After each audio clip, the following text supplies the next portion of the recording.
Normally, like weekdays, like the last 2 or 3 weeks, I've been going at 7. Yeah. Because I've gotten so busy in the evenings, and it's been kind of fun to like try to get back on a better sleep routine after the first month I was here. So Yeah, totally. weekdays I've been going 7. Weekends is kind of whenever I get time. Yeah, And totally.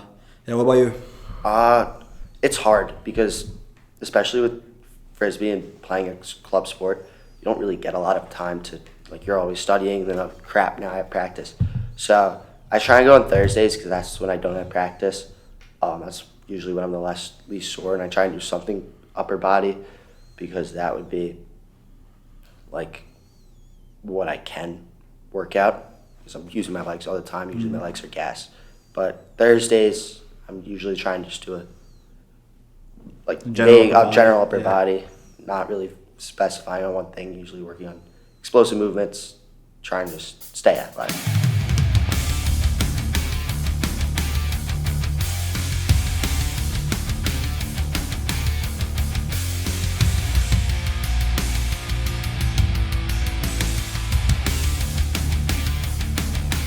What kind of explosive movements do you do? So it's a lot of shoulder, like, strengthening, only because I have a torn labrum in my right shoulder. A torn what? Sorry. Labrum. It's like Labrum, okay. like the cartilage that, like, it connects, like, your rotator cuff to the bone. Gotcha. And I could be wrong. That's how my uncle tried to describe it.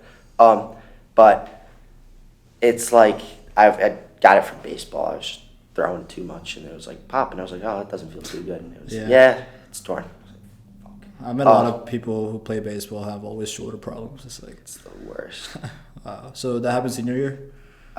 Junior year. No, sophomore year. Sophomore year. So I was a sophomore. I was playing JV, and I wasn't supposed to be playing. I was supposed to be in the outfield, and our catcher got hurt our first game of the season, so then I had to be moved from the outfield to catcher. The issue with that is that I missed most of the preseason because I was visiting my family in Israel, and I get back, and all of a sudden now I have to go catch 10 games in 14 days, and I just don't rest myself properly, and I just... You're also a sophomore at the time, so you don't know much about it. Yeah. Wow, that's crazy. So with this injury, how severe of an injury is it? Like, how did it impair the next few years? It's kind of noticeable. So one of the interesting things about... You wouldn't think much about it. It's such like a small part of your shoulder, and you don't really feel it most. Like, people have gone, like, their entire careers not noticing that they've had torn labrums because it's just that, like, some people, like, I get sensitive to pain in my arms, like, a lot more than most people. In general? Just, like, it's weird. Like, I play through it, but I feel it more. So, like, I'm always taking Tylenol, Advil, which is really bad for you. But, like, in baseball season, it's like, no, not right now. Oh, okay. Now it's manageable. But, like, when you're playing, like, in season, it's like you got to just do what you got to do. Like, you can't really, like, focus on. So the pain was that bad that... Pain got pretty bad. And eventually I was like, man, maybe this is a little bit worse than I thought it was. Maybe it's just not my arm sore like my coach has been telling me. I got it checked out. And it's... So at the time you didn't know when you were taking the Tylenol? No, I was just, like, trying to just power through it, do anything that I could to just stay on the field. Wow, that's crazy. So was it just primarily pain, or did it impair, like, your movement of the arm? It keeps you from, like, moving your arm fast enough. So it's weird. It's like you could be... What happens to a lot of players with this injury is you don't feel like it hurts. It's just you'll be throwing it what you think is as hard as you could, and you're just... The velo is just not there. Wow. And it's interesting. Like, my coach was telling me about another player that he had who just did not feel pain. And this was a big dude. This guy was like 6'3", 6'4". Like, so he didn't feel pain with a particular injury, or just in general? He just didn't feel, like, he just could not feel pain. Wow. Yeah. And that's crazy. Yeah. So this kid was just like a tank. And he would go on the mound, and he was, like, in college. He was, like, a sophomore. And, like, he was up to, like, high 80s the year before. And he gets on the mound in the spring. High 80s? Like 88, 89 miles an hour. Just like a velo. And like throwing speed? Throwing speed, yeah. Oh, shit. And he gets on the mound, and his first pitch that comes out is 75. Okay. Which is not supposed to happen. Even if you are going light, that should not be the velo that you're at. It's just coming from somebody that's played baseball for a while, and he ended up getting he couldn't understand what happened, and he ended up getting it checked out, and it turned out his labrum was completely torn in half. And he didn't even realize. He didn't even realize. Wow. And you noticed it for you in your situation. That's crazy, man. So what would you describe the pain was like? Sharp or? It would be like just like soreness until it got really bad, and then it feels like, imagine taking like a knife and like rubbing it like back and forth. It's like right back here. Yeah, it wasn't fun. It wasn't fun. Plus, like the time it was too, like I was just like getting back into it. I was hitting really good too, and it just completely took everything off the rails. That's tough, man. So, how serious were you about baseball your sophomore year, and then how, if you were really serious about it, were you able to recover from it and become serious about it again, or like what did the timeline of things look around that moment? So I thought I was serious about baseball. I just wasn't. I like loved the game, loved the sport, and then I tore my labrum, and I was like, fuck, let's get back to it. So I did my rehab, I did my PT, I kept throwing, I long toss, I did everything, and I joined this team in the fall, my junior year, so the next season that I was able to play, and I joined this like national like travel team. I'm like, okay, well I'm gonna be playing with some good players. I'm gonna see like if I want to go to college, like maybe this will be it. And my first game. This is junior year? This is my junior, like beginning of my junior year. And I get up to the plate. You mind if I cut you off real quick? Yeah. So your injury was early sophomore year? It was the end of sophomore year. So it was about middle of April, my sophomore year of high school, and it's a quick turnaround for a labrum. As long as you just like do the PT. You don't even need surgery. How many months? It was like 3 months. Okay, gotcha. So junior year, you're feeling good? Yeah, so now I'm feeling good. I just had worked out. I was working in the cages. I was getting stronger. I still wasn't catching, but I was able to play other positions on the field. And I get up to the plate, and my first at bat, I hit a home run. I'm like, let's go. I'm back. On the travel team. On the team. I'm playing good teams. We're going good. I get a double my next at bat. I'm like, holy cow, this is easy. I had one extra base hit the rest of it. I was so bad. I was like, yeah, this isn't for me. Wait, repeat that last part? So I had so for context, I would say like a good batting average at that level is like 350. Okay. Because you're playing like, if to be considered like a good, especially for me, I'm a contact hitter, 350 would be a good average for me. I think I hit like under 200 that season. And I was like... Was that a shock to you? Yes. And was that like you knew throughout the whole season that this is not going well? Yes. It was noticeable that I was just not playing good. And I was like, yeah, oh well. So I finished out my high school ball season. I loved it. I played my junior, my senior year for my school team. I literally just ran bases. It was so fun. Just piss off the shortstop on the other team. Great times. But it would have been nice to be playing. But you know what? Stuff happens. There's bigger things to focus on. I'm here now, so I can't be complaining. Yeah, very interesting, man. I want to dig deep in that junior year because it's really interesting. So you start strong. Yeah. You're just coming off this injury. You're just joining this travel team. Home run, first time you hit. Yeah. So you come in with all this energy. You're winning. You're loving the game. And then the season didn't go that well. So I'm curious about how quickly that turn happened. And if you could remember the specifics, like the first time you played a game and you feel like, oh, that didn't go well. Like, did that start to grow? Like, can you expand that storyline a little bit? So that was a tournament. So that was the first game of the tournament. And then we had another game right after that. The next day? And the next like literally, like we finished that game, we went right into another game. That's crazy. And that's a lot of how these tournaments work. You have like a lot of games back to back. And I remember my first at bat in that game. It was just like a horrible call on the outside of the plate. The ump just like called a ball in the other batter's box to strike. It was whatever. You move on. It's like one of those calls. It's like you'll get him next time. And I go up. Next at bat, I hit a line drive into center field. That what should have been a single. Center fielder made a great diving catch to Robin out. I was like, damn. And then next at bat, he just beat me, struck out, whatever. Can't complain there. And it was a lot of that, of just the constant, like, one of the biggest things about baseball is you have to be mentally there. And I feel like because I saw what I did my first game, and all of a sudden now that's the expectation for me. and I'm trying to replicate this. And I'm not thinking at-bat by at-bat. I'm thinking in the past. And when you think of the past, then you're fucked. You have to be always in the moment, and I think that's kind of how I sort of, like, I got derailed in that sort of sense. Like, I had fun. Don't get me wrong. It was a great time, like, playing with my boys. But I just, especially in the batter's box, I was just mentally not there. Wow. And I could have been there. So would you say, when you reflect on your junior year, that starting off so good impacted you severely mentally?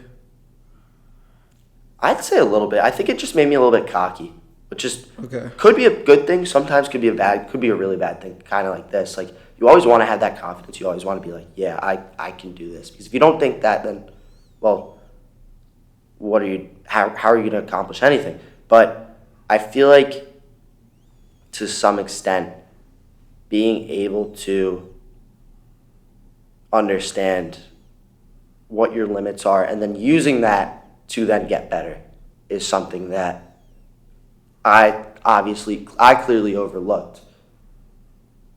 But I feel like now, knowing what I did, I could now use that to then improve in other things. Like, I could use that to improve and say, like, my work here, like, say, in my professional career later on, like, different things. Interesting, man. I think when we look back at moments like this, we can remember the storyline quite well, but sometimes we forget the emotions we felt. Yeah. So I'm curious if you explore that moment more. Like, how would you compare the days you felt when you were winning and you're on top of the world to the days that followed, probably when you started to see the losses? How would you compare your emotional state? I'd say it was annoying. It was also a weird time in my life. Like, I had a lot of stuff going on during then. That impacted it a lot. But I would say it's a lot of ups and downs and a lot of, like, being frustrated and knowing that you have to just work through it. Kind of up and down. Did you ever play sports in high school? Yeah, I did. Yeah, so you would understand that you have to, like, really, like, just focus and really lock in, but at the same time, like, your mind is so overwhelmed with so many different things that it's just sometimes gets to a lot. What sports do you play? I wrestled. Oh, no way. Wow. Yeah, I wasn't too good, but I had a lot of fun doing it. My brother wrestles. Amazing, man. He starts his season soon. I think in like a month, actually. Oh yeah, it's right about that time of year. It's already like end of October, so. Yeah, no, this is like, it's starting to ramp up wrestling Yeah, season. it's great. Well, how old is he? He's a junior. Oh, in high amazing, school, man. so he's 2 years. Is he like pretty good or? He's solid. I think he's better than he claims to be. Okay. But Is he considering D3, D1? no, he doesn't want to wrestle. He might play baseball in college. Oh, so he does both. No, he's better than me at baseball. Oh wow. He can't hit, but he's a great Pitcher catcher. he's a catcher. Okay. He's a great fielder. Amazing, man. Yeah. That's good for him. Great defense. Yeah. Like, we would have him play. 'Cause I also had a team with my buddies. We were so bad, but we just played like we were in like the worst division on Long Island, and we would just like. Wait, so you made this on your own with your buddies? No, I was playing on this team since I was maybe 6th grade. So this is different than national. It's a different team, okay. And that was to try and get better for school, like to play some actual competition, and these weren't simultaneous teams, no. No, yeah. These were 2 different teams, and I was just like, I wanted more competition. I wasn't playing any competition. Let's see, like. So then you upgraded. So I tried to upgrade a little bit while staying on this other team, just for fun. This was like a Sunday, like we'd show up to all the games hungover, like. We were just like, we'd go out, our entire team would go out the night before a game, we'd get back at like 1, and then we'd have like a 9 a.m. baseball game, like an hour away. It's the most fun I've ever had playing baseball, by far. It's not even close. It was a good time. Like, but anyway, so my last game was the same day that half the team was trying. It was the championship game, we were undefeated at the point. This is your fun team? This is the fun team. Okay. And we were undefeated up until that point, and half our team was graduating that day. Oh, because we're all seniors that same day, and we asked the league if they could move the playoffs to next week so that we could all be there. And they were like, "No, we just got to get this done. We got tournaments next week." That's crazy. Fine. So my brother started behind the plate for us, my younger brother, and he played good. He threw 2 guys out. They had me at second base. I've played middle infield maybe twice. I just literally could not move. My arm was hanging from a limb. Like, I couldn't do anything. So our entire infield was gone, so I was playing second base. Threw 2 guys out. He was playing his ass off. Only reason why we lost the game was we couldn't hit. It was annoying. They had a good pitcher, but what are you gonna do? Yeah, fair It's enough. like it was one of those games. It was literally it came down to one play. Oh wow, that close? Yeah, it was a 2-0 ball game, and the 2 runs scored on an error by the right fielder, who was also my other friend's younger brother, who was a freshman. Right? He was a freshman in high school playing against seniors, and it was rough. Yeah, I can imagine. If you're willing, you don't have to share this if you don't want, but at that time, your junior year, like, what was frustrating you about life? And if you don't want to go there, we can go a different route. It was a mix of things. I would say physically, like, working back and making sure I was healthy for the season was one. Starting junior year, too, like, that's a very difficult year for a lot of people. Also had some influence in it. And then there were just some personal issues that I don't really want to, like, get into. Yeah, that's all right. That were bothering me. It was just, like, a new experience that I wasn't used to. Like, it kind of really, like, messed with my head in that sense. And it was just something I wasn't planning on getting into and really get, like, ready for, like, at all in that sense. How'd you cope with all the things you were dealing with at the time? So I'm a big surfer. So one of the things that I love to do is just surf and just be in the water. It's like my happy. It used to frustrate me when I surfed because I wasn't that good, but I kind of realized that you're not, especially surfing. Surfing's one of those things, kind of like golf, kind of like skiing, where you're competing against yourself, sort of. You're seeing how you take on this challenge of the wave and how you can use the skills that you know to basically conquer that wave and rip it up and carve it up to, like, your own little masterpiece, almost like your little artwork. And it took me until about maybe end of September, October of my junior year to really realize how grateful I was and how lucky I was just to be out in the water at that point. Because the beginning of my summer, I couldn't surf. Like, they wouldn't let me go in the water. Who's they? The doctors. Because of my labrum. So, like, they didn't want me to paddle. They didn't want me to pop something. So, the beginning of my, like, the entire month of June, I couldn't go in the water. So, it kind of gave me this, like, realization that, like, holy cow, I'm back. And it just, like, whenever I would be able to just be in the water, it just made me so much happier. So, all I would do is I would just try and, like, convince. I didn't have my license at the time. And I would just try and convince my friends that were older that just, like, can we go surfing? Can we go surfing? Can we go surfing? Can we go surfing? Can we go surfing? And it was just, like, constantly nagging them to bring me down to the ocean. And because I'm not that far, it's like a 10, 15-minute drive from my house. But it's substantial enough that you can't walk there, so I can't get myself there. And it just completely helped me clear my head. And it just really just allowed me to focus on. That's beautiful, man. Where I was. That's beautiful, man. It's amazing you have something like that. I think that everyone needs something like that. It's like their escape. It's their place where they can just turn their brain off and be. What does it feel like when you're on the waves? It's like, I don't know. It's like magical. Like, sometimes it's like, it's so cliche, and it's like, oh, this is. It's just a vibe, dude. But it's literally, it's a vibe. It's like you forget everything else that's going on. And it's, as somebody who's a chronic overthinker, having that thing that's like, just lets you breathe it all out and just let it all out, and just being able to be cruising down like a glassy face with like glassy open face with like the sunset in the background. It's just, you don't get better than it. And especially in the later months, because Long Island, it's a south, like the beach faces the south. So in the summer, the sunsets are usually setting behind the buildings, but in the winter, it sets over the ocean. And like to like the west. So like I'm goofy. So if for anyone that do you understand how goofy and regular work? No, I don't. Okay, so basically, regular is how most people stand, like normal people stand, like righties do. So you know how, like, general, just like general, okay. Surfing, skateboarding, snowboarding, like any like board sport. Like, you know how like righties, like righty hitters stay in the righty batter's box. They have their right foot in the back, the left foot in the front. That's regular. Goofy is the opposite. And actually, fun fact about that too, it's called Goofy because there was a skateboarding commercial. I forgot who it was for, but they had Goofy, like skateboarding. Oh, and he was skating that way, like switched. Is that from that Mickey Mouse or? It might, like Goofy, like the Mickey Mouse character. Yeah, but I don't know if it was in Mickey Mouse, but they had Goofy like skateboarding, and all of a sudden that's like became the whole thing. It like got named after Goofy. So I love it, dude. Yeah.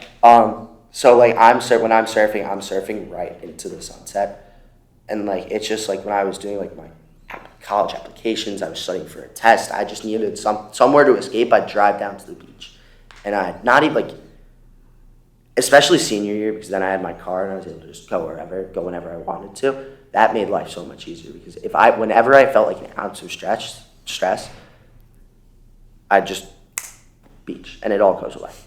It just clears out your mind and it makes it so much easier. I can relate to that magical feeling. Yeah. I've actually talked to a lot of people who've found something that they can access that turns things off, and I would say I'm a pretty big overthinker too. Yeah. And at least once or twice a week I'm in my head, and it's like it's definitely a problem I deal with a lot. So I'm definitely down to talk about that, and like how you've found ways to deal with that. But it seems that surfing is a big thing where it just gets your brain to turn off. And you're just there in the moment, present. And you have to be, because if you're not in the moment, then you get then it gets dangerous. Because it depends, like, if it's 2-3 foot waves, it's like, you'll be fine, whatever. But the moment it gets, like, overhead, double overhead, like, then the water gets heavy, then you're like, shit, you're in the fucking ocean. Like, the ocean's fucking dangerous. The ocean doesn't want you there. Like, we're not supposed to be able to swim. We're not supposed to be living in the water. The ocean doesn't want us there. Why should we be there? The ocean's like, all right, fuck you guys. Ocean, it's a dangerous place, and I think that's might be why I like it so much, like the adrenaline rush. But it just really makes you just focus and take in your surroundings. I think any kind of risk just pulls you right in the moment. Yeah. Whether it's like going on like an extremely like mountainous hike where like one slip and you're falling down. I think anything that requires risk just drags you right in the present moment. And I think the best analogy that I've found in my life to that is probably wrestling, because when there's someone in front of you, you gotta wrestle. You're not overthinking the stupid shit you've been thinking about all day. Like, you're focusing on the guy in front of you. Like, fuck, there's a dude that's trying to beat the shit out of me right now. I gotta lock in. You're not gonna be like sitting like this, like they're like throwing a half on you. You're thinking about that math test or whatever you're testing about. Like, I'm thinking about what that one person said to me in class. Yeah. You're not thinking about that. Totally. You know what I mean? Yeah. And it's funny because I think wrestling, the way you describe surfing is the way I would have described wrestling in high school.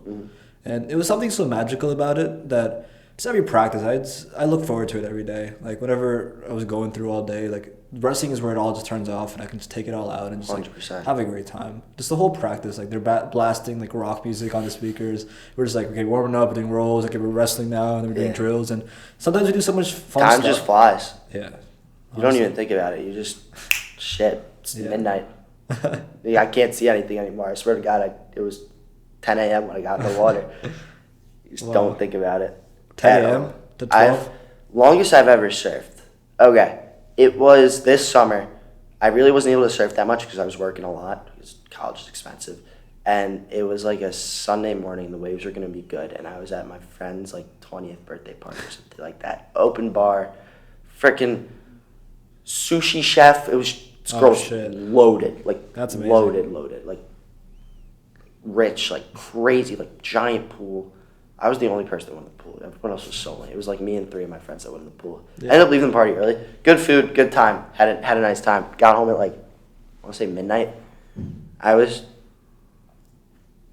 solidly tipsy. And we get home and we wake up and my brother was like, yo, can we go surfing? It's like 5 in the morning. I'm like, fuck it, sure. You woke up early? We woke up early. We woke up like naturally. 5. Just like get up, pick up my brother's friends. Pick up my friend. How old is your brother again? Junior? He's a junior, okay. It's not too big of a difference. No, it's like 2 years. People think we're twins. Really? Like, we'll go to parties and he'll be there before me and they'll go up to him. They're like, no. And he'll be like, yo, what's up? And they'll like try and like mock. It's the dumb. So fucking stupid. But I love him to death. He's a fucking character. But he looks scary similar to me. And people confuse us That's so for cool. being the same person. You have a photo of him? I do. Not on your phone, right? Yeah, Your it's on my phone. Send it to me after. I'll put it up on the screen. All right, yeah. It's like we look like fucking like Twins. twins. Like people have confused us for twins. And now that he's catching up to me in height too, it's like I'm screwed. I'm so screwed. He's gonna be taller than me, and I'm. No. I can't. He's never gonna let me hear the end of it. It's gonna be so bad. Anyways, no. So we got up, and it was like 5 a.m. and get in the water. Like 5:15, 5:30. Surf for. Dark outside or sunset? It was like sun was coming up, so it got light pretty early that day. The sunrise is so late over here. Oh my god, it's nuts. It drives me insane. Well, one of the weird things about this too is we're all the way on the western part. Yeah, so it's earlier time zone, so everything's pushed later. Like we're not used to that. Like Michigan is East Coast. Yeah, time zone. it's technically east. Like that's so stupid, crazy. Like this is Midwest. Last time I checked, it is Midwest is not east. Yeah, dude.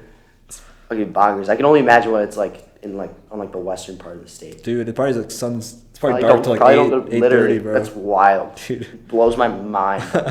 Anyways, there's Maine all the way out there like 4 a.m. It's like nighttime over there, and it's not even like 7 o'clock. Yeah.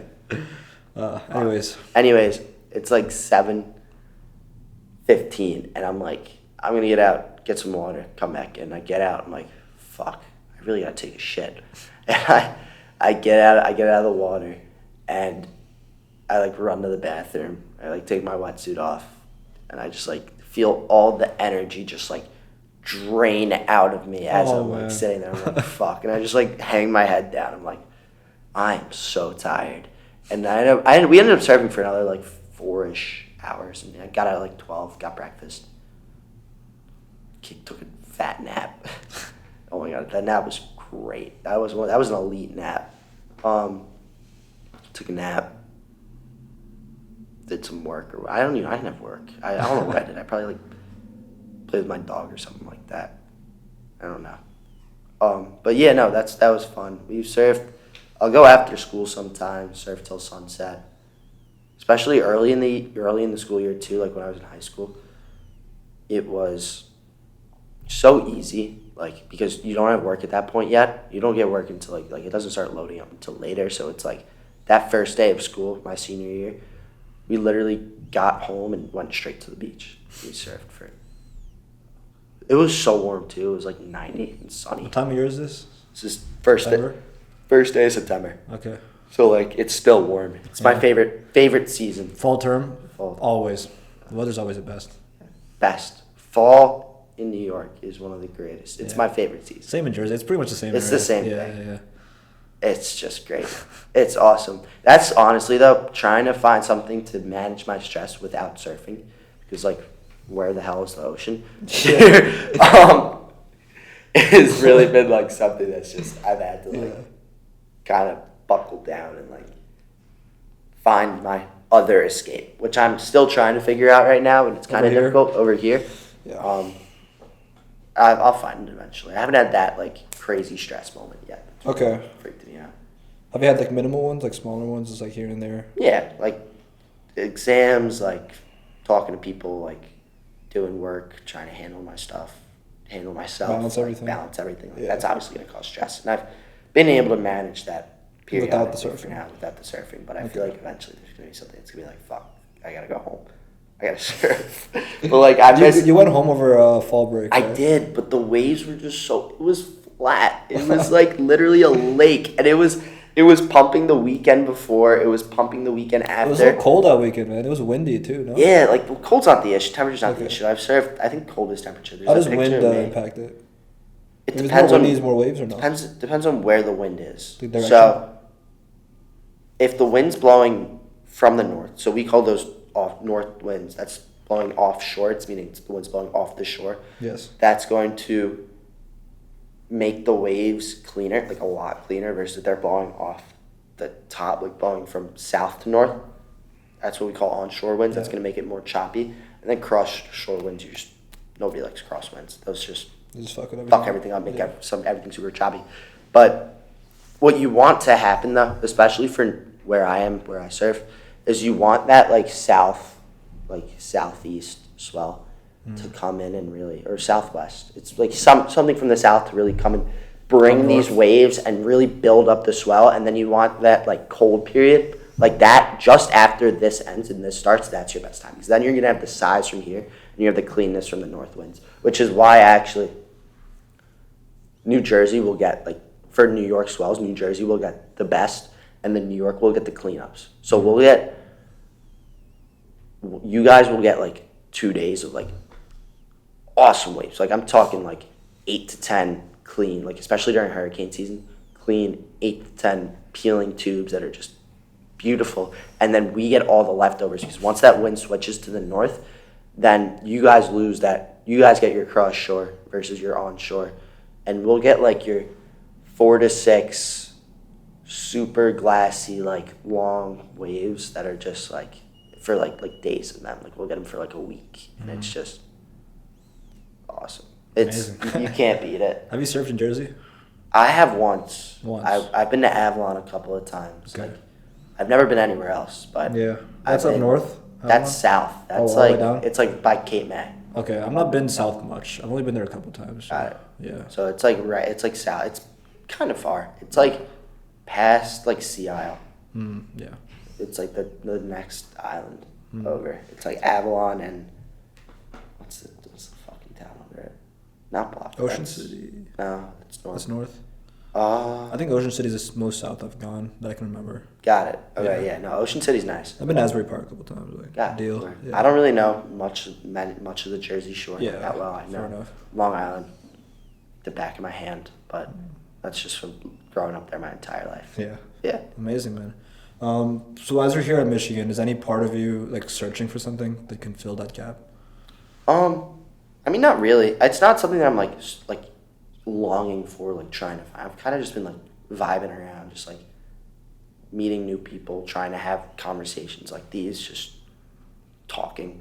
It's kind of like helped, like meeting new people. Yeah. And then by meeting new people, you meet people that have new things to do, and you're like, oh, maybe I'll go try that. And then pop in, yeah. Exactly. Pop in, see if you like it. Don't like it, don't go again. Like it, let's keep going. And it's like kind of that cycle of that has just been really how I've been moving through like college so far. Amazing, man. I want to talk more about your brother because I only have one sibling, younger sister, and I think it's a great sibling relationship. Yeah. But what's the age gap? 4 years. Nice. So it's a little bit bigger, but it's enough now where it doesn't feel weird at all. Like totally. I feel like I'm seeing her go through the same phases I went through, and it's like it's pretty relatable in that way. But I've never had a brother, and I was actually just talking about this with a guy at the gym today. Z-Quinn, I think is his name. Pretty cool name. Yeah. And he was telling me about his brother, and I was like, I wonder what it's like to have a brother. So, because everyone I've talked to, even I had Colton Simons on the podcast 2 episodes ago. He was Michigan State wrestling champion, and he was telling me like all his brothers, they're all wrestled, and he was the youngest brother. He had like 3 older brothers, and the relationship I always see between brothers, like there's like competition, there's like the always trying to one up the other, but there's also like this weird, like it's more in a fun way. Like there's always that mutual respect and love in the background. So how would you describe your relationship with your brother? And I don't know if you have any other siblings. Yeah, no. So I just have him. He's my only sibling that I have. Don't count my dog. I mean, she's basically a sibling. She just vibes around. She's like, "What's up? Where's the game? Where's the game? What are we doing? What are we doing? Come on!" It's. He's got so much energy, So, bro. yeah, she's awesome. Love her to death. But no, my brother, he and I, we're less than 2 years apart. So I think it's like a year and 11 months. So it's like we've always been super duper close. Like this kid and I we've gone through everything together. We've always been in like the same, like we play sports together. We always like had that same camaraderie sort of thing. Like know where we're doing, what we're doing, how stuff's gonna plan out. And I feel like being so close in age in him, it creates a lot of competition. So like they were saying. But what it also does, it's like, you don't, like, you want to fuck with him? No, I get to fuck with him, not you. So it's like you get this, like, almost, like, defensive sort of thing, like, don't fuck with my brother sort of thing. And it makes you so close. Is that both ways? Like, both ways. Yeah. Like, he could beat the shit out of anybody he fucking wants to. He doesn't know it, but he could. He's a fucking tough cookie. And it's just like you get so like I'm so close with this kid that it's like we think the same, we have the same interests, we act very similarly, like, and I feel like that's because we've literally grown up side by side. Like we slept in the same room as each other until I think I was like maybe 12. So like I've always been growing up with him, and it makes you miss him a lot. Like he's feeling a little under the weather right now. Like I don't know, he says something. We all get sick. But like now it's like I'm not there to like see him, so now I'm like more worried about it, like stuff like that. Talk to him every day? Yeah, I try. I'm not able to call him. Like some days I'm not able to talk to him, but I try. Like I'll text him, I'll shoot him a text, be like, "What's up?" And then we'll talk for a little bit. We'll text and we'll talk on the phone the next day. Can you tell me more about how like those first 2 months here? So you say maybe like was it really difficult being away from her, or just like slightly like I kind of miss him like? It was. I'd say it's moving so fast that it's like hard to think about it. But every now and then, like especially at night, you'll be like, "Fuck, I wonder what he's up to," and then you'll try and call him. You'll realize he's sleeping because it's 1:30 in the morning and time works a little bit differently back there. But I feel like it's one of those things where you just have to sort of like for me, it's not that difficult to like go and make that call and just like not like that. Like I always want to talk to them. I always want to make sure they're okay and stuff like that. But I feel like there's the thing that like college is, you're doing so much in college and it's moving so fast and it's moving at such a quick pace that like you have to sometimes really just slow down and take a second to reach out to those who care about you because you may not know what's going on with them. Do you think relative to other moments in your life, do you think these last 2 months went by really fast or just general like normal speed? I'd say like normal speed. They're moving fast. I feel like I wouldn't say like super fast, but they're moving like it's moving quick. Like we got a month and a half left in the semester, not even, if not less. Like 6 weeks maybe? I think it's 6 weeks.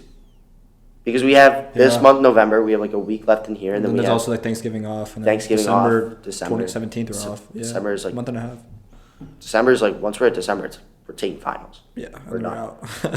It's wild. December 9th, I think, is the last day of classes. It's wild. How many finals do you got? Good question. I should probably check. I know that 203, I think I have a final. I have 203. I have a midterm and then a final for EECS 203. And then for EECS 183, I don't think I have a final. I think I have maybe one more exam and then a project. Yeah. Final project. So. Fire. Nice. But I think I have to be here till the 17th. Damn. So that blows. Yeah. I got one final. It's the first day of finals week. And you're out? And it's at 8 a.m. Okay. I'm actually kind of like that. It's like you're just like you take the test and you're like, peace. You prefer 8 a.m. exams? I hate morning exams, but it's like to have a test, like to literally be the first, as early as you can get, like just out of all of the dates. Out of all the dates too, like if it was the last day and I had 8 a.m., I would hate that. Yeah. Like at that point, just like give me a 6 p.m. Like I'll wait at that point. But if I were to have a test as early as possible, like I'd love that. Especially just one test. If I had an 8 a.m. and then I had another test like later in the day, that's pretty ass. That would suck. Like that's that before in high school.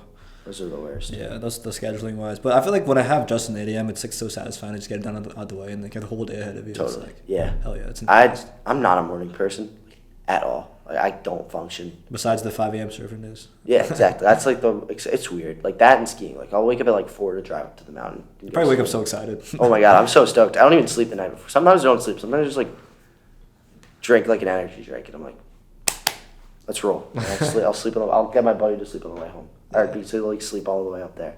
I'll get him to drive and I'll sleep on the way home. But it's good times. I can't wake up early like in college. I was like, 10 a.m. I'll be fine. That's my earliest class in it. Like 3 of the 4 days I have trouble waking up for it. Wow. It's like I'm just not a morning person at all. Yeah. I can't wake up. Do you still go out like often or no? Good amount. Like not as I'd say maybe like 2 times a week every now and then. But it's like I'm not drinking all the time. Like I'm not. And you're just DTD or what? No, I'm not rushing. I know, but is that where you go? Usually it's wherever. We go a lot of skeeps. Oh, okay. Yeah. Like sometimes we'll just like hang out. We'll play poker. We'll watch stuff. It's not a lot of like going out. Like rah.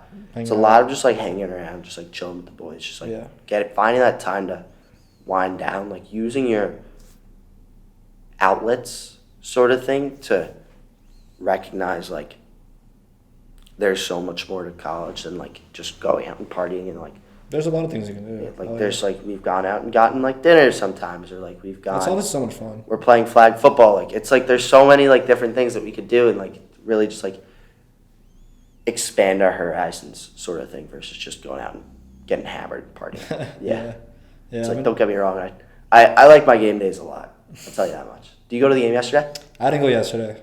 No ticket? I don't have a ticket. Also, it was one of the games this weekend I didn't feel like going. I was like, I had so much to do. Like, I want to take a peaceful, like, chill weekend. But I got a ticket 5 minutes before the game started. Whoa. Yeah. Really? Yeah.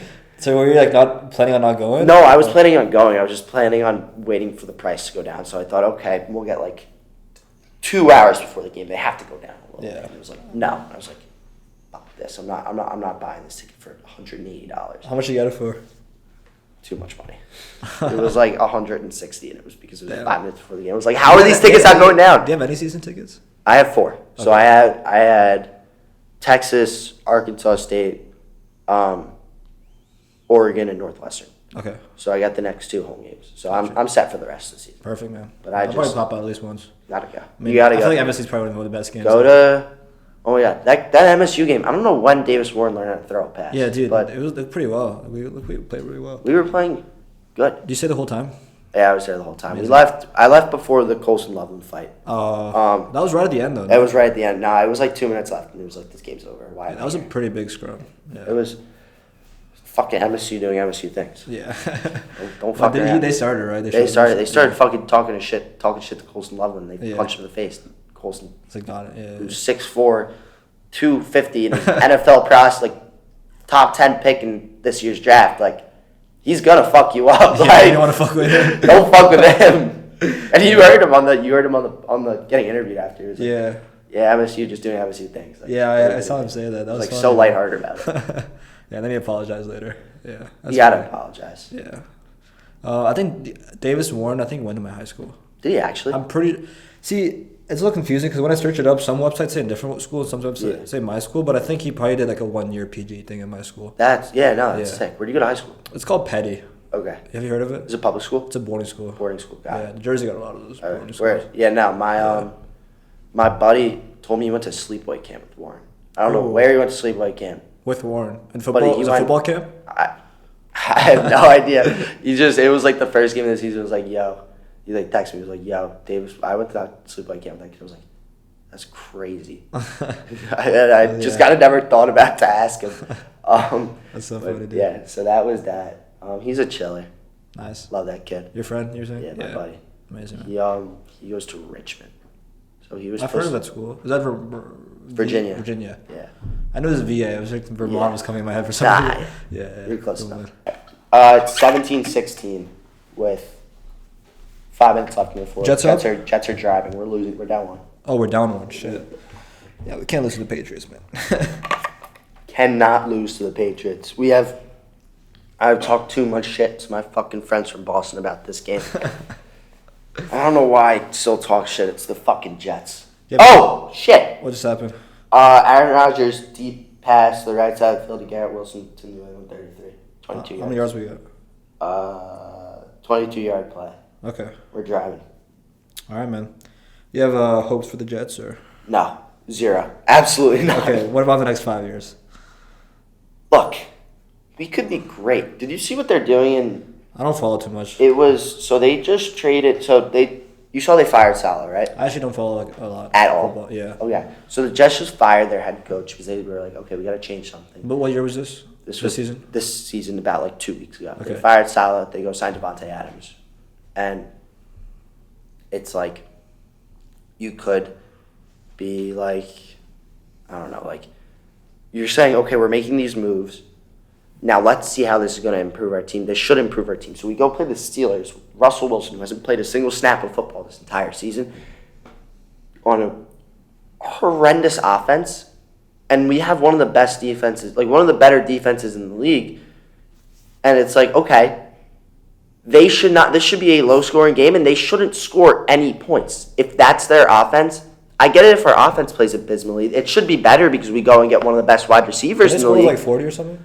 The Steelers put up 35 points on us. Oh, shit. Like, that should not be happening, and no wonder it happened. You just fired your defensive guru head coach. It's like that's all Aaron. It's annoying too because like, Aaron Rodgers is just like, it's infuriating because you've seen what Aaron's done in the past, and you're like, okay, it's Aaron Rodgers. He has to be pretty good at least, and he's just been playing abysmal. Like, what are his stats today? Stats today aren't bad. He's 15 for 25, 200 yards, and 2 touchdowns. You throw a pick?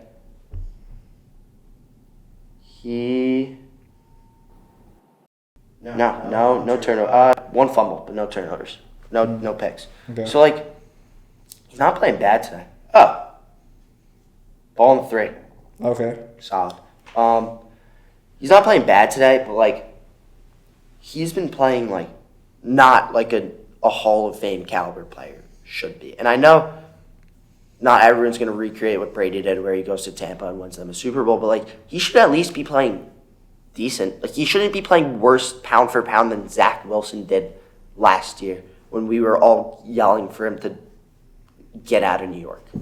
Like, that's ridiculous. We're starting to build up. We built up our offensive line. We've added the players that he wanted to go to the Jets. Like, we brought him in his old head coach, like, to call his offense. And we've given him everything he's asked for. He just isn't executing now, which is infuriating. Why do you think that is?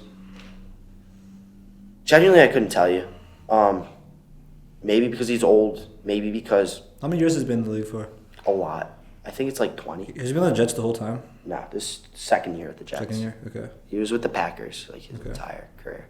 It's just infuriating. He should be at least taking accountability for his, like, performance. What do we do? Ball in 2. Okay. What down? It is second down. All right. We're driving, though. We're driving. It's a good game. It's close. That's close. Third quarter right now? Fourth. Oh, 3 shit. minutes left. Oh, damn, bro. Yeah. No. I need to score right here. It's huge. This would be a huge play if we scored. Yeah. I don't even like football that much. This is what I thought. I gave up Really? on the Jets. I'm a baseball hockey guy. So, like, right now it's Ranger season. Baseball season starts when hockey season ends, and hockey season starts when baseball season ends. So that's kind of how I've been Works out.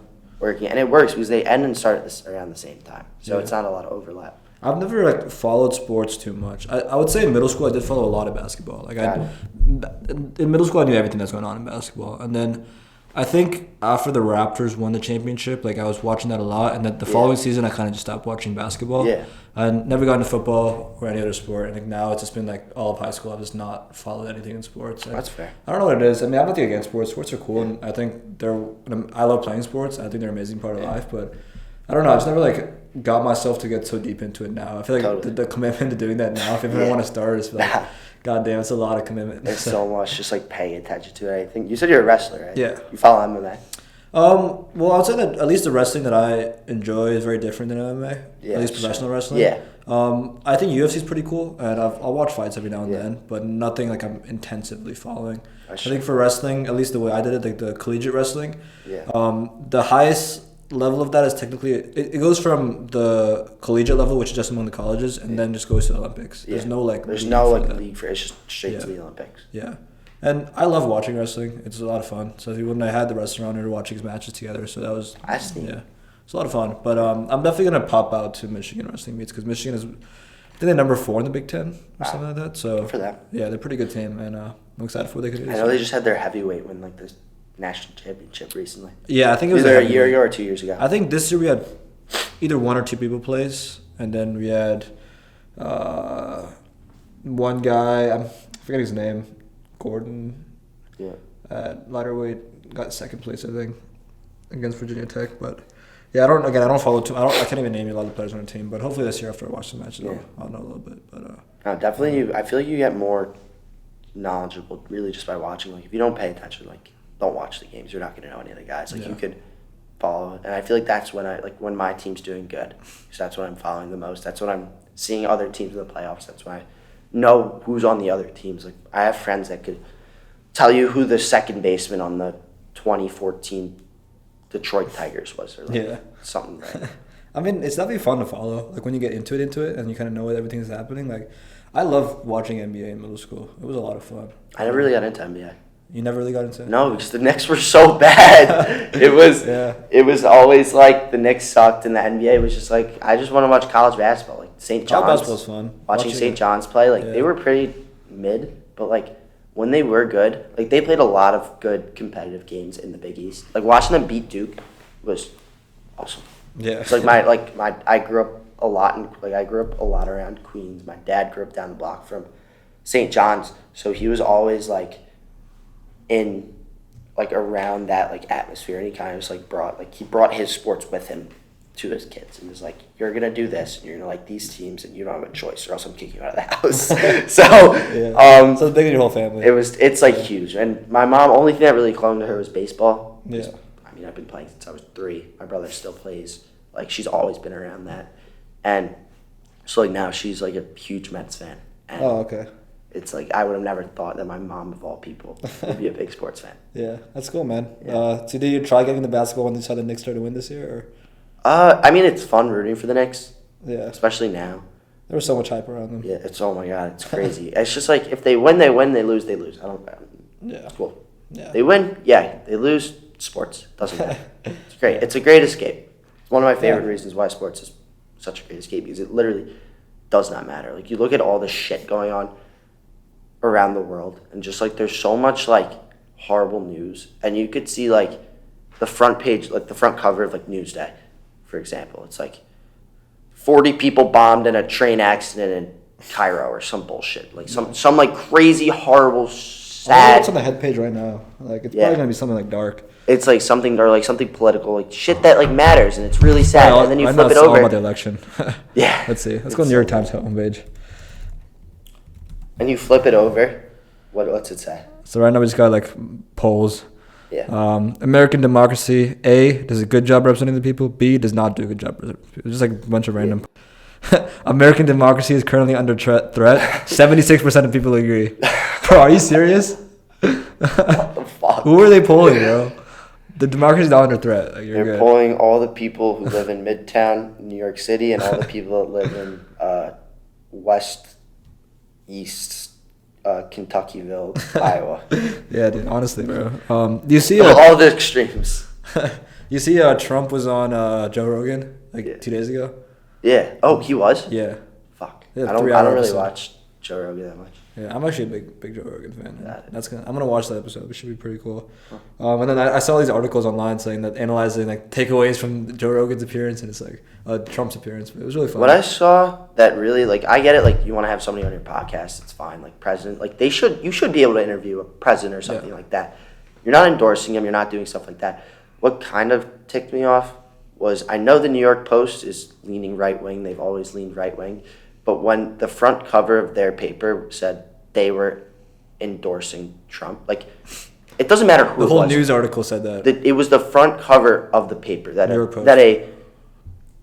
an informational newspaper was endorsing a president. Like I don't like even if the New York Times did that I'd be equally upset. Like you shouldn't. I feel like somebody that's giving you your news, and I get it. You understand that it's leaning far right or leaning right, so it's gonna be right influenced, but putting on the front cover of your paper that you are giving this man money in order to fund him to win an election, I feel like that shouldn't be like allowed, or at least at that point you can't, all your news becomes discredited, because I feel like now at that point your news has to be like, it can't be viewed as like just. Like all of a sudden now you have to take into fact. It's like clear evidence. Obviously before it was like kind of in the background happening, but I guess now it's like so clear. Like we're just like funding this guy. We're like like this is our guy. But it's like no, you have to be. at least show that you're being somewhat, you're trying to be impartial. Like, at that point, it's like all bets go out the window. And if the New York Times did that, like, I like the New York Times. If the New York Times did that to Kamala too, I'd be equally upset. Like, you can't. This is a bipartisan issue that, like, should be noticed. Like, you shouldn't be, if you were giving some people their news, like their information, you shouldn't be funding a man or woman or anybody that is on an opinion-based topic. Like, the election's opinion-based. Yes. The election it's facts that influence opinions. And if the facts that you're going to give somebody are going to influence a specific opinion and you are going to try and only influence that specific opinion, well, now, why would the middle voter read your paper? There's no reason for them to, because now they know every single thing that you're going to say is going to back up Trump. Or if the New York Times went up and did that about Kamala, now they know every single thing that they're going to say is going to back up Kamala. They have to be impartial, in my opinion. And it'd be great if all these newspapers, there was a rule that made these papers be impartial. And I'm not talking about the opinion section, because I think the opinion section provides great arguments. It makes great points that you can't really say in an informational setting, but just having the facts would be sufficient enough. I think it's hard now to get the facts because, yeah. Okay, fair enough. You have the opinion section where we're very clearly saying that I support this guy, I support that guy. Yeah. But I think the problem is that these news articles are claiming to be impartial, and then they are very clearly not impartial. Like, they'll pull very specific people, like the whole front page of the New York Times, every article saying that the democracy is under threat, etc. Yeah. But I don't know. I think it's hard to just get accurate news these days, and that could be because each news article or news channel is like either left wing or right wing, or it could also just be because they want to exaggerate the fuck out of news just so they can get clicks. And it's hard to actually get a realistic understanding of what is actually happening in places around the world, and B, okay, even if that is exactly what's happening, okay, how bad really is it? Is it as bad as you're saying it is? Okay, what information is accurate? What's misinformation? There's so much misinformation now. I think it's hard to just know what's happening. And I guess my response to that for years was just that it doesn't really matter what's happening. I'll just tune out and I just stopped watching news for years. And crazy. Nothing changed in my life. My life was equally as great, and you're probably just out there surfing every day and nothing's bothering you. But I don't know, man. I think when I started podcasting, I started to follow just a little bit more. But I personally like podcasts a lot because if they're at least interviewing someone that's kind of credible, they can at least try to share the facts in some way, but you kind of go into it knowing it's opinion based, because even if it's biased, it's an accurate view of someone's biased opinion, if you know what I mean. It's not, even if a news article is biased, sometimes they just exaggerate the fuck out of it to such an extreme extent that you think the world is ending tomorrow. Honestly, so it's I don't know, podcasts have always been such an authentic, people are just sitting in front of each other having a conversation. And, totally, 100%. Yeah. Have you seen the podcast that that guy Kyle from the Nelk, he came out with this debate? It was between this kid named Dean and some heavy Trump supporter, and the moderator was this guy Kyle, and they had a debate over who to vote for. When was this? This month? It was this month. It was let me pull it up and watch it live. Yeah. Let me pull it up. It was Dean Withers. Do you think it's on YouTube? Yeah, it wasn't. I tried finding the full debate. Okay, we can get a clip of it at least. But you couldn't Dean Withers. Okay. Debate. Oh, he's done stuff with Ben Shapiro?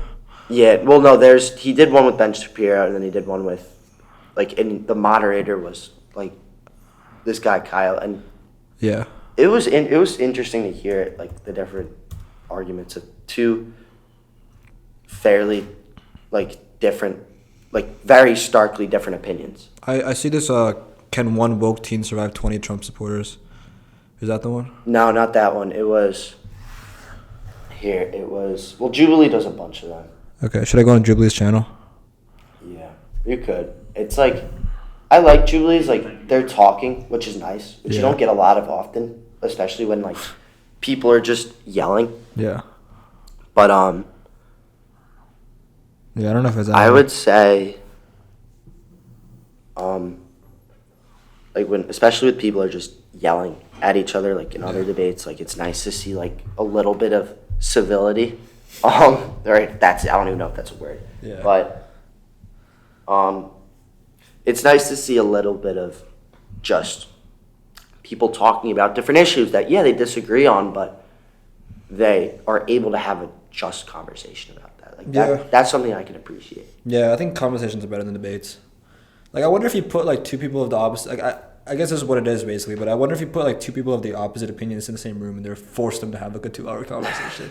That's always been curious to me. I mean, I did an episode with my friend once on episode 46, and he said that when you go to Michigan, try to find, like, two people who have completely opposite opinions and have them on the podcast together. That's and, like, awesome. see how it goes. And I haven't done it yet, but I feel like it'd be fun, you know? No, I feel like my family leans more left, or at least I lean more left. I feel like there are certain things that I would agree on with the Republican side. Like, there's certain, like, rules and legislation that, like, don't make sense that the left pushes. But at the same time, it's so hard to vote right, at least for me, because of it's so polarizing.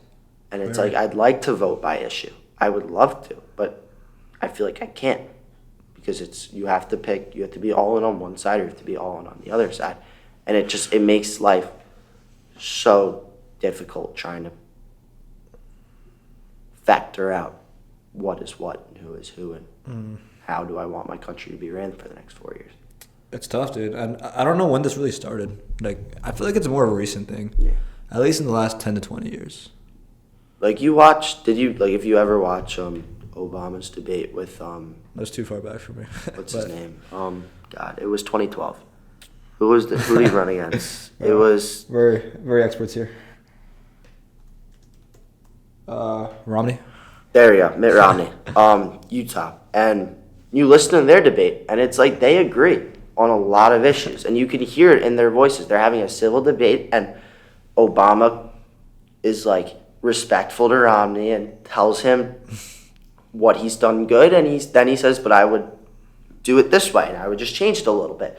And Romney congratulates Obama on helping to rebuild the economy, but he says, "But I feel like you're going a little bit too in depth, and I feel like we could change it this way, and this is what I would do." And they do a great job, and they're not yelling at each other for eating each other's dogs or something like we watched this last election. That was wild, bro. That was crazy. He went on, oh my God, he went on live television and said that the immigrants were eating the dogs in Ohio. Like, it felt like it was on some, like, I felt like I was watching TikTok, and it was like a freaking...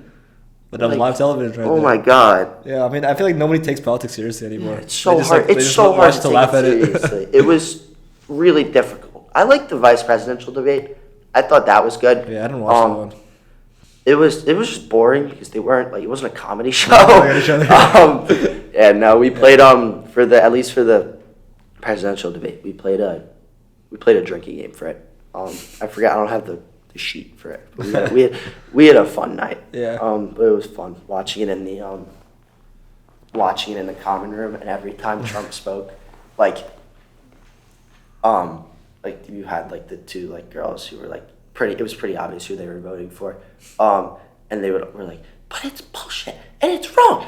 And we're just sitting there, just like hammered, just like laughing. They weren't with you guys? What do you say? They weren't with you guys, or they were just there? They were just sitting there watching the debate. Okay. You didn't know them? We don't know them. They were just like clearly in support of Kamala. We were just kind of just sitting in the back, just like dying. Like Trump's like rambling off of some immigrant bullshit, and they're getting pissed off, and we're just dying laughing. And it's like, do I agree? Do I think she's absolutely right? Yeah, he's like spitting stuff out of his ass at that point.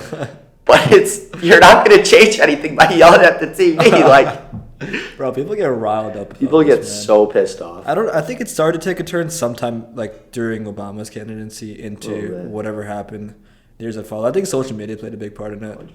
Because, like the majority of the electorate, 80% of people, I would say, are just like this on their phone most of the day. And all their opinions are coming from these random like videos they'd be watching that tracks, they just watched an extra 5 seconds of the left wing, so we're going to give them a bunch of left wing content. Yeah, exactly. And polarize the fuck out of them. Yeah.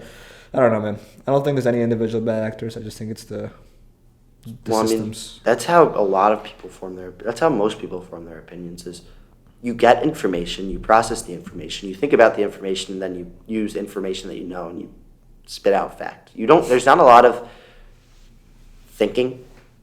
I feel like that goes into it sometimes. I feel like you're using it and it comes a lot from the environment, which is like that you're around, which is why you see a lot of voters who are misinformed on certain topics, and they don't, instead of going out and learning why, like where they might be wrong so that they could form a different opinion, they just ride that opinion until they die.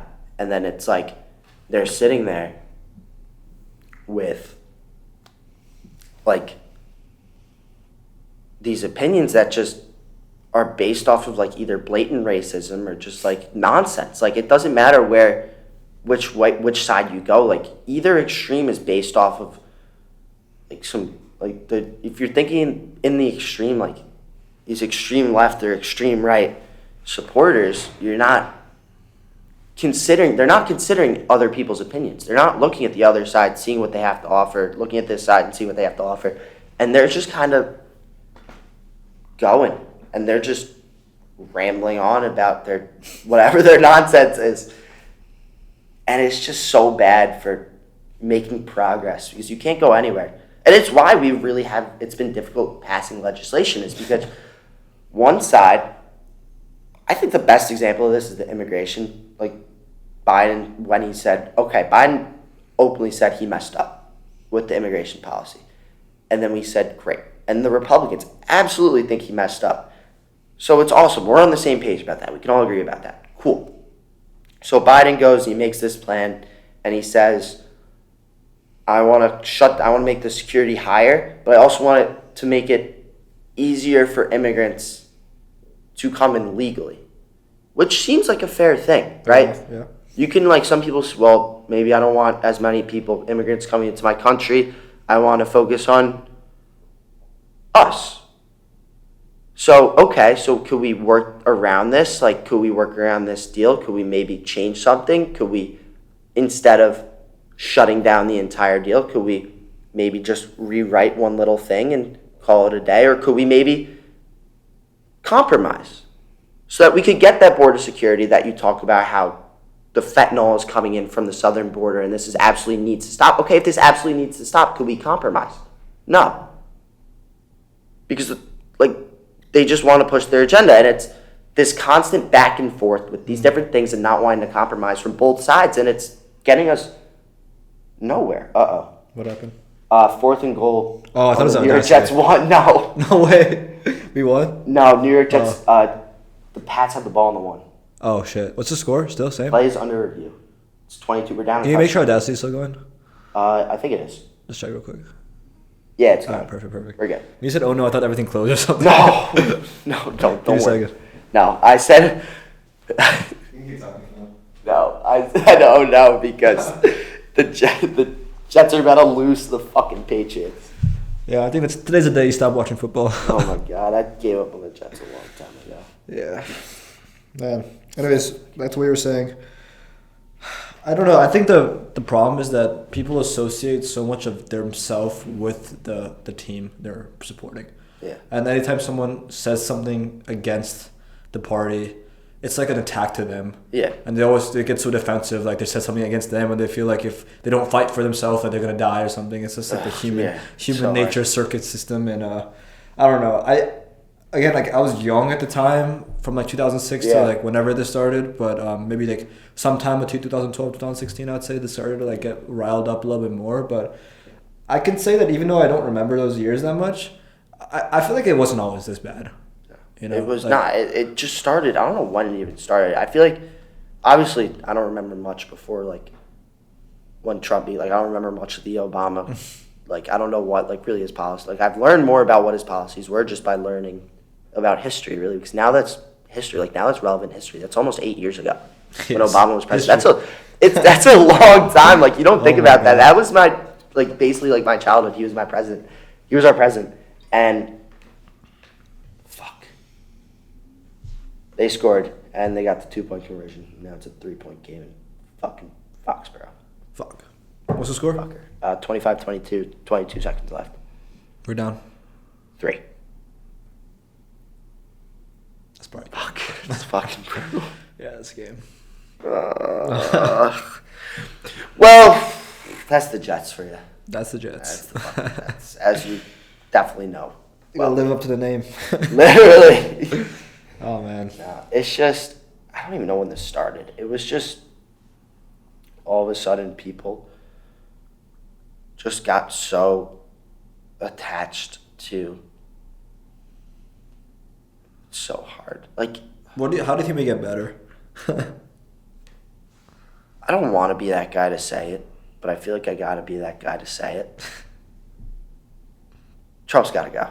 It's like, I feel like, look, the Republican Party has great ideas. And I feel like there's a lot of stuff and concepts that come out of the Republican Party that are good. But, like, you can't take a man who has been proven to be a failure his entire life. Like, he was given his life on a silver spoon. He threw 6 casinos away when he went bankrupt 6 times, and yet ran a football league out of business when he tried to sue the NFL. Like, he's proven time and time and time again that he can't be good at his economics, like at his at the business side of things. He doesn't understand the economy. He tries, he says he does, but time and time again, he's proven that he's not a good businessman. So the moderate voter who's voting for his economic policy, I don't understand why you would go out and vote for a man that maintained an economy until it got difficult and he just let it run into the dirt. That's number one. The other side of it, I understand the extreme because he's also proven to be incredibly and inherently racist very often. So I understand that extreme. If you're on the extreme far right, you're not really giving a shit about that stuff. Like, go ahead, vote for a racist. That's the only really thing I could see why you would vote for a man if you're a fucking neo-Nazi. Like, okay, you definitely aren't going to go vote for the black woman. Like, you're going to vote for the white racist piece of shit. Like, if you're not though, like, why would you ever want to? And I get if you don't want to vote for Kamala, that's fine, but why would you want to vote for him more? That I don't understand.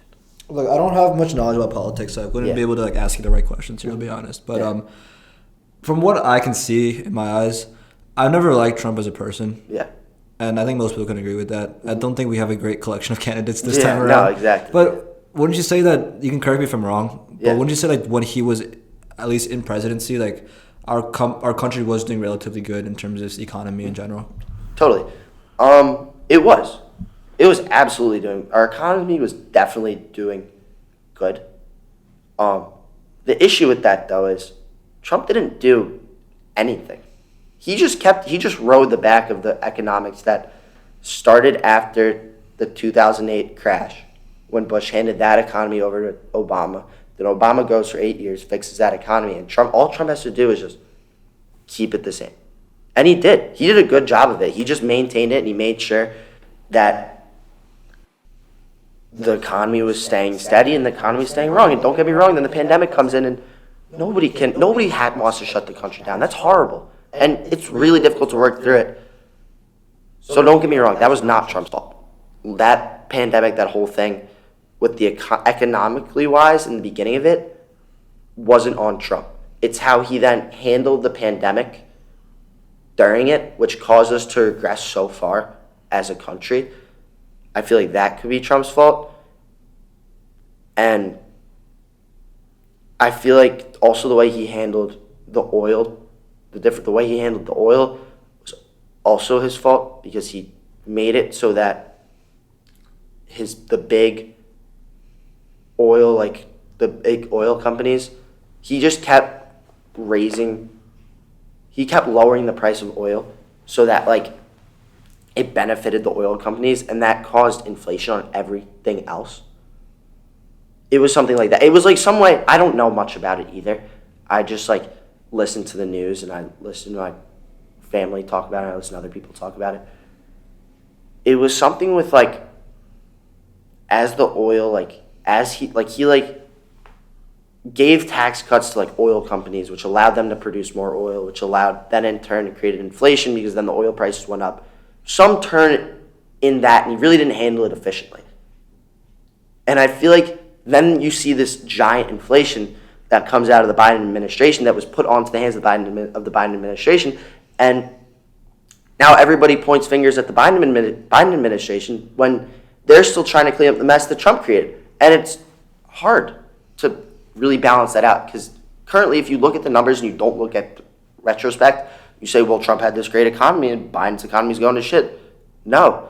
Biden was given this economy, and Biden is through the infrastructure, through his infrastructure bill, through his like climate change acts, like is trying to do something to fix the problem at least. He's not just sitting there and letting the problem create itself. He's trying to do something. And at least that's what I was happy about. And this whole thing where also pointing fingers at Kamala too and saying Kamala's the vice president.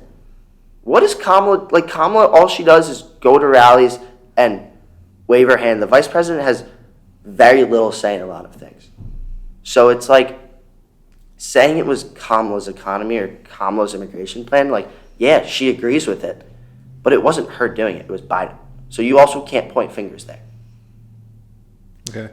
I personally don't know about what... I understand like the timeline of things with the economy. I don't really know personally what was the cause of it behind it. So I don't want to say the wrong thing here. Yeah, no, so, totally. But I understand that's an interesting viewpoint that I haven't heard before.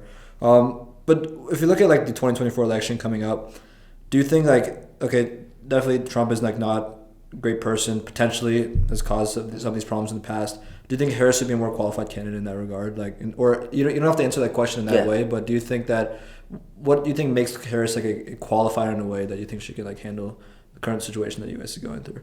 Yeah. So first of all, she's respectful. She cares. She has seen through her own life what a lot of other American citizens have seen. Like, she was a middle class citizen. She was, and like, don't get me wrong, I don't know much, but this is what I do know. She was a middle class citizen. She worked her way up the ladder and got herself to a position. She was the DA of California. She worked her way in, she worked her way up, and she worked her way up, and she worked her way up, and now she's the vice president. She wasn't handed this life on a silver spoon. She worked her way there like a lot of middle-class Americans have, and that's something that I respect more versus someone who... My grandpa grew up down the block from Donald Trump. Donald Trump's from Jamaica Estates. My grandpa's from Jamaica. Same time frame?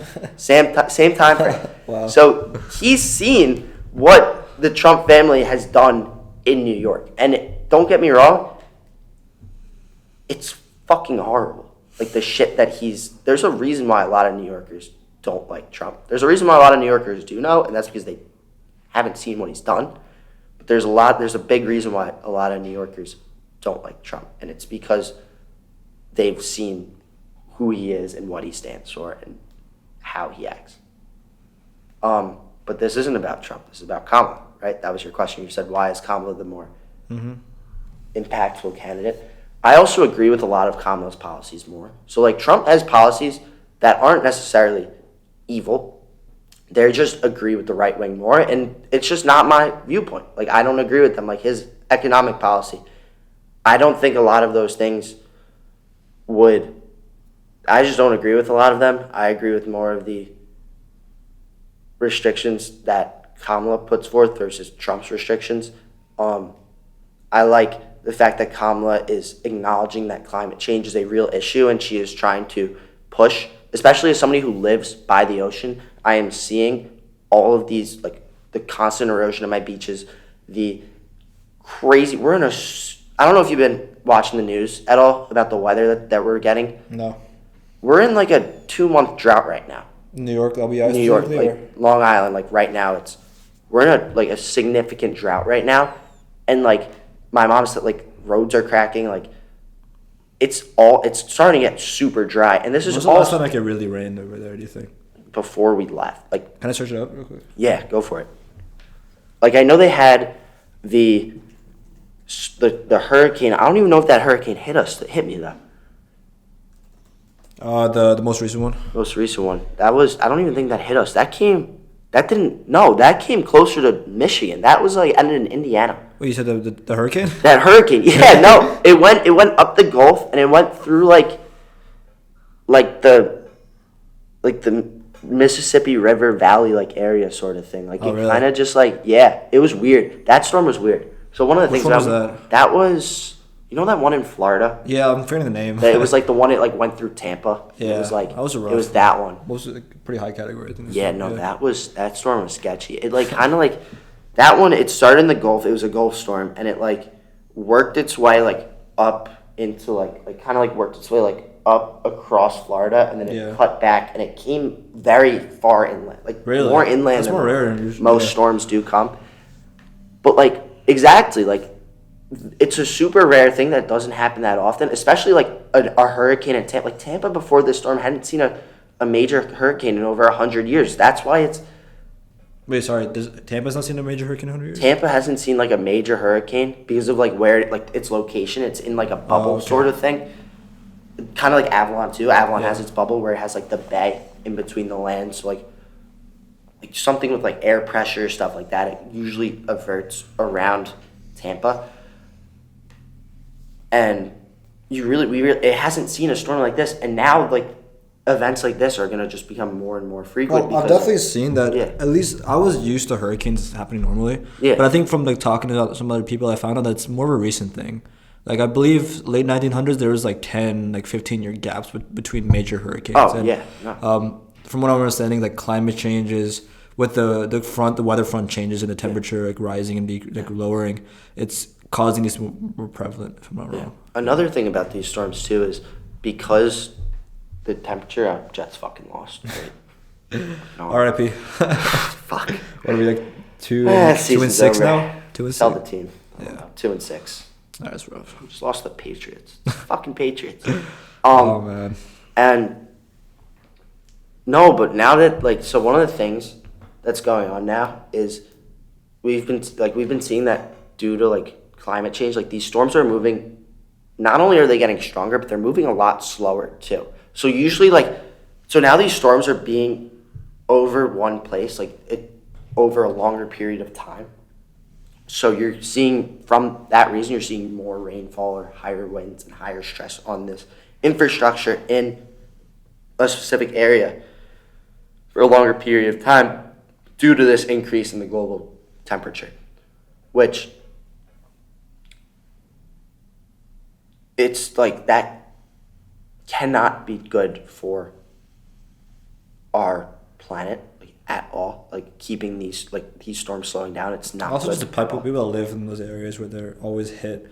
Exactly. It damages the economy, like everything. It's just so scary, and I feel like it starts with acknowledging that there's an issue and then working to fix it. Like it's not like you could just ban fracking or ban oil production. Like no, like people there are economies that rely on it, and just taking that away would be devastating to the economy. But you have to understand, well, there's not going to be an economy if we don't have a planet to live on. So you have. How long will you think it'll take to not have a planet to live on? So there are extremists that are saying that we've already passed that window and we're already screwed. So there's that view, and then there's the view that, well, we could work to lowering the global. I think we're at 1.5 degrees Celsius, which doesn't sound like a lot at all. Increase over the last since the Industrial Revolution, so 200 years. Yeah, which doesn't seem small time frame. It doesn't seem like a lot, temperature wise. Like you see that 2 degrees, it's like, oh, that's nothing. Why are we even caring about this?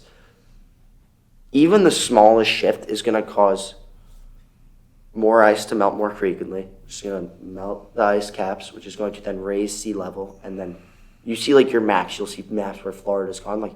That's a real possibility of something like that happening, which it's like you think about it, it's like an entire state falling off the face of the earth. That's crazy. Never happening. No. This is our present. This is something that could happen this is something that could happen soon, 10, 20 years from now. And it's the fact that Kamala actually acknowledges it and cares about it. And if there was a Republican president that acknowledged it and accepted the fact that this is a real prevalent issue, then yeah, I'd consider voting for them too. But the environment is one of those things that I'm very passionate about. And I just can't vote for a guy that doesn't even acknowledge that at all. And Kamala at least acknowledges it, and she has a plan to fix it. Trump has no plan. There's no plan. Climate change doesn't exist. He drew on his map. He had his whole plan for where the hurricane was going to go, and he drew on his map that it was going to go to the place where he said it wasn't going to get hit. You saw it, the Sharpie. You could look up the photo. While he was president of the United States, edited a map with a Sharpie. Oh, man. Well, the Earth really is a beautiful place. Yeah. I can tell you that. I love going out. One thing I like about the U.S. a lot is how many national parks we got. You into hiking stuff? Hockey? Hiking. Oh, I love hiking. Yeah. Where you been? I haven't been to a lot of national parks. I've been to Canada, though. I did Banff, Jasper. I've heard about Banff. Yeah. Beautiful. I've heard so much about it. Such a sick experience. Do you think that's the most beautiful place you've ever been to? Maybe. I've been to Hawaii once. Hawaii is sick. So that was a sick. What part? Sick. We stayed in North Shore, Oahu. Oh, okay. Yeah. Which one's the Big Island? Honolulu. The Big Island. Okay, Big Island. It's just like Hawaii, I think. I've been to Big Island and Maui. Nice. Yeah, Maui's incredible, man. I've never been to the Big Island. I know Oahu's like kind of in the middle. I went to surf actually. Like we went in like February. Amazing. Those waves were huge. I almost died. Really? Yeah, I got caught under, and I just like thought I was like, yeah, I could surf here. No, I was like the definition of the tourist that should not have been there at that time. Wow, was the waves crazy that day? They were big. They were like 6 to 8 on like top of a reef, and I went over the falls and I like landed on the reef and I like completely cut up my arms, and it was like, oh fuck. I got lucky. I got super lucky that I didn't die or like get seriously injured. I was able to make it out by myself. I'm shocked I didn't break my board. It was a rental too. Like I'm shocked that I didn't had to pay like a deposit. You broke the board? No, I didn't. Oh, okay. It was completely intact, which is, surfboards are pretty fragile. Yeah. Especially for the stress they go through, they're pretty fragile. They break a lot. I was mad at my brother for this. He broke my board. And I didn't find out until after I got home. He was like, I got off the flight. My dad's like, by the way, I want to tell you this first so you don't flip out at your brother.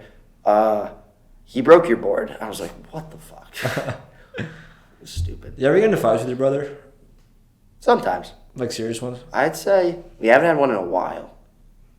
We've gotten to like when we were younger, we get into like small balls, shit. Yeah. like full out like punches. Just for the sake of it. Like he's like fuck you, and like curses are flying around, and like have to get physically separated, and but like we'll bicker a little bit. It's just like being sibling. It's like normal sibling shit. Yeah, like you piss each other off or something. Piss each other off, something. Yeah. Nothing like crazy. Yeah, I think that lasts for maybe more than a couple of days, probably. Totally. Amazing, man. Tell me about Banff, bro. I guess my gym coach in high school, like my strength coach who worked at the gym in our high school, he went to Banff this summer, and I podcasted him too, so he's telling me about a little bit about it. And then someone I podcasted here has also been to Banff. So wow. I've heard about it, but I've heard it's incredible and beautiful. So just tell me what you guys did over there. So we did 2 weeks in an RV. Driving around like the Canadian. So no hotels or anything? Or? No hotels. Amazing. We stayed in a hotel the night we got there and the night we left. The only reason why we stayed in it the night we left because we had a layover flight in Toronto, and that flight got canceled because it was raining in New York. And I would think I was the only person happy because I didn't want to leave. Everyone else at the airport was pissed. I was like jumping up and down super happy. But no, we did 2 weeks in an RV just driving around the national parks in Canada, and it's just so crazy. Have you been out west? Not enough. Most of it was when I was younger. I've been to Grand Canyon. I remember Grand Canyon pretty well just because the view is so incredible. Yeah. But it's been a long time. Been to the Death Valley, been to the Salts in Utah.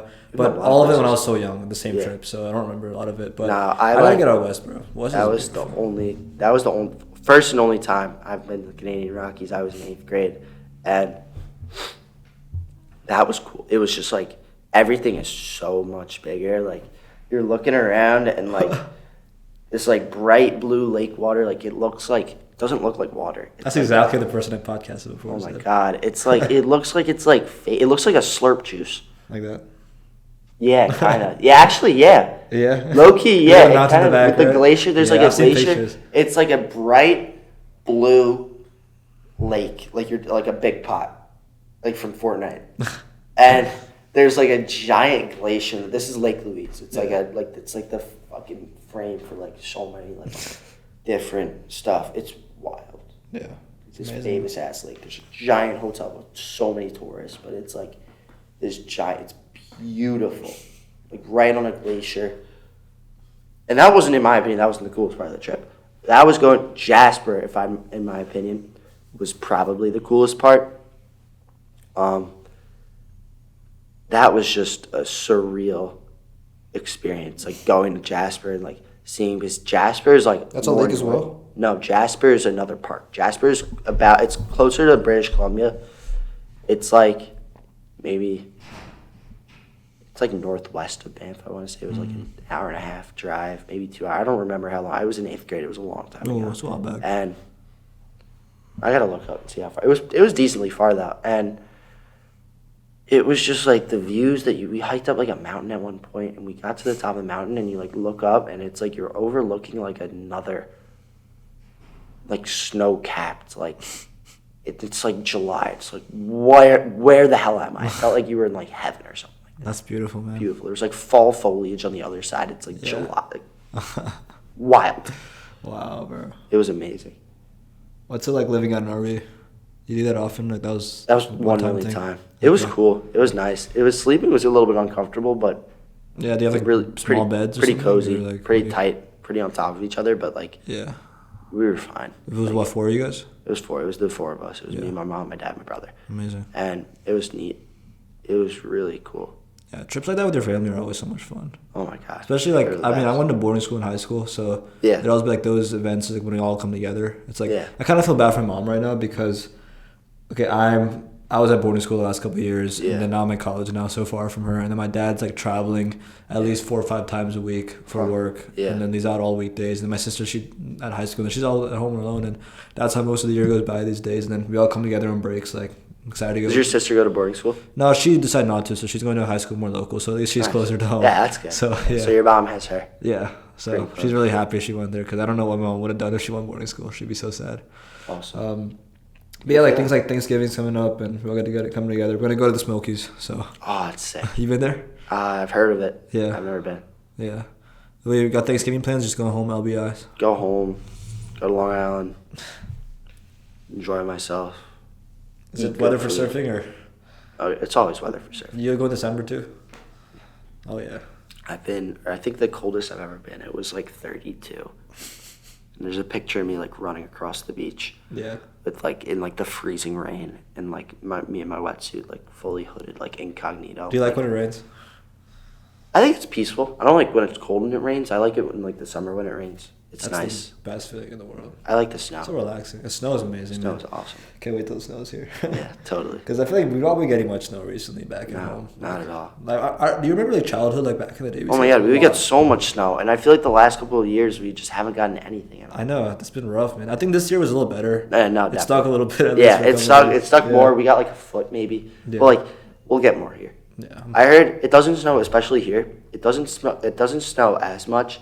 But it stays. Like, the snow will be here for that's all I need, man. I look at it. Dude, it's crazy to think that we'll be looking out this window one of these days. It's going to be snow everywhere. It's going to be white.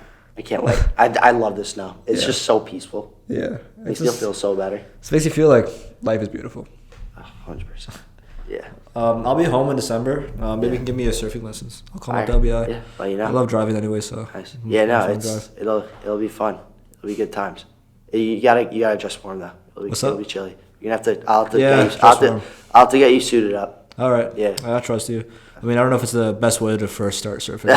Yeah, no. But I'm here. I'll put you here over the summer too. Yeah, totally. Summer would be a lot better. Yeah, definitely. Summer, I could hook you up. Maybe we'll push it back to 2025. Fire. Yeah.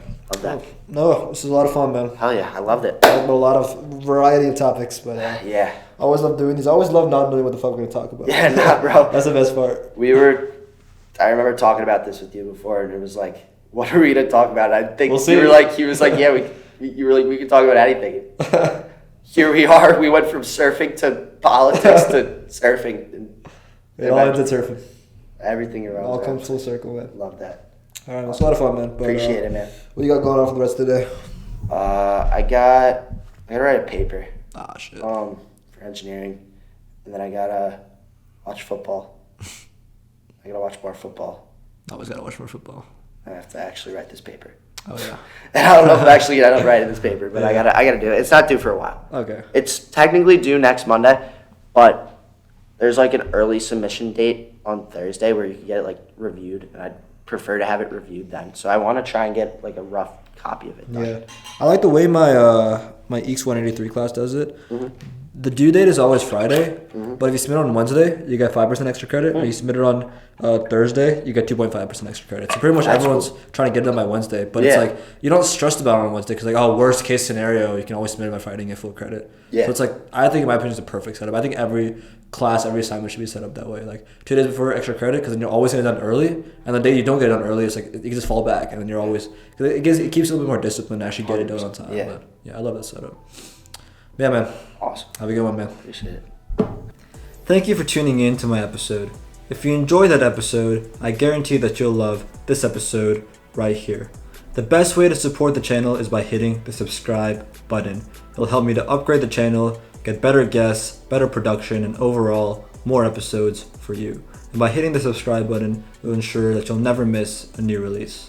While you're at it, hit the like button, leave a comment, and share the link with your best friend. Thank you once again for tuning in, and I look forward to seeing you in the next one.